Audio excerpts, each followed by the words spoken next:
With their ladders, brushes and pots of paste, these recent visitors to Bethlehem could be mistaken for maintenance men. But that's not ordinary wallpaper, and this is no ordinary wall.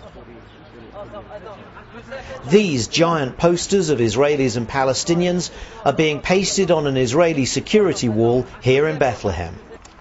The 30-foot high portraits of taxi drivers, teachers, religious leaders and others from each side of the conflict were pasted in pairs on walls and buildings around the country, including the security barrier.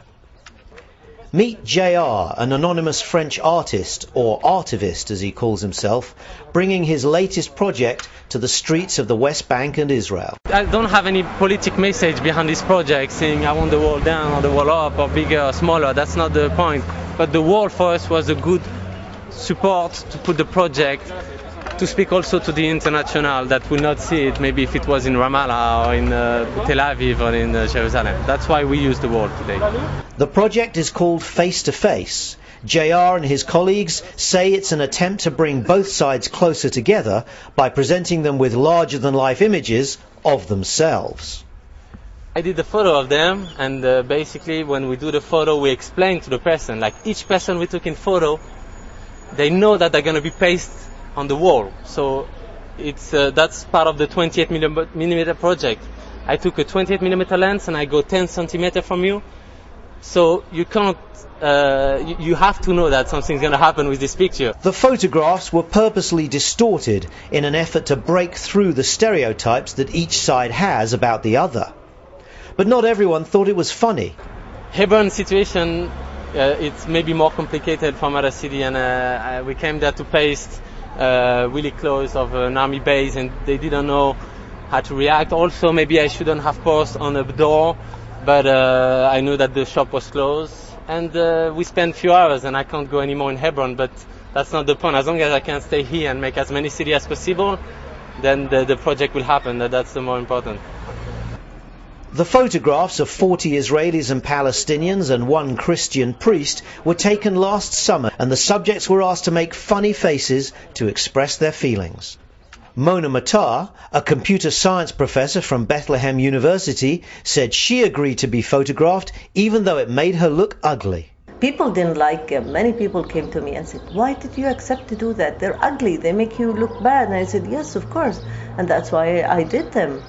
You know, a lady that works with me at the university came and she told me, "You offended me by the picture. It's so ugly and I don't like to see it." I said, "Don't look at it. It's not only by violence you achieve what you want. Even with art you can do that. I mean, it's not